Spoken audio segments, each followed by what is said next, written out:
পথশ্রী প্রকল্পে রাস্তা উদ্বোধনে ভিডিও বিধায়ক ও পঞ্চায়েত সমিতির সভাপতি। মুখ্যমন্ত্রী মমতা বন্দ্যোপাধ্যায়ের স্বপ্নের প্রকল্প পথশ্রীর মাধ্যমে প্রায় ৬৫ লক্ষ টাকা খরচে শুরু হচ্ছে নতুন ঢালাই রাস্তা।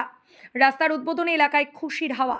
পশ্চিম মেদিনীপুর জেলার চন্দ্রকোনা ২ নম্বর ব্লকের বান্দিপুর ১ নম্বর গ্রাম পঞ্চায়েতের কদমতলা হাতিরাম মন্দির থেকে বকুলতলা কোলেপাড়া পর্যন্ত প্রায় ১ কিলোমিটারের বেশি ঢালাই রাস্তার কাজের উদ্বোধন করলেন চন্দ্রকোনা ২ নম্বর ব্লকের ভিডিও উৎপল পাইক। এছাড়া উপস্থিত ছিলেন চন্দ্রকোনার বিধায়ক অরূপ ধারা, ২ নম্বর পঞ্চায়েত সমিতির সভাপতি আলোক ঘোষ, স্থানীয় পঞ্চায়েত প্রধান সহ অন্যান্যরা।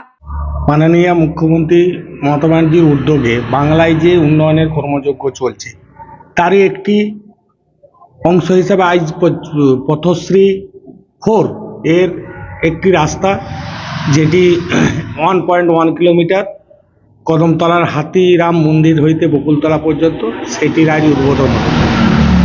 এই এরিয়ায় গ্রামীণ যেসব রাস্তা এই পথশ্রী 4 এর মাধ্যমে আমাদের চন্দ্রকোনা 2 ব্লক প্রায় 32টি রাস্তা হবে, যাতে মানুষের পরিবহন ব্যবস্থা উন্নত হবে এবং তাদের মানোন্নয়ন, গ্রামীণ এরিয়ার মানোন্নয়ন ঘটবে।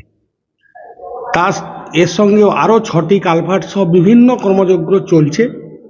এই প্রকল্পটি 65,41,000 অ্যাপ্রক্স, এবং খুব তাড়াতাড়ি শেষ করার উপরেও গুরুত্ব দেওয়া হচ্ছে।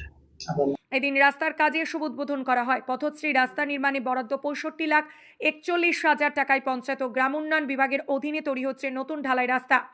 এই রাস্তার উপর কয়েকশো পরিবার নির্ভরশীল।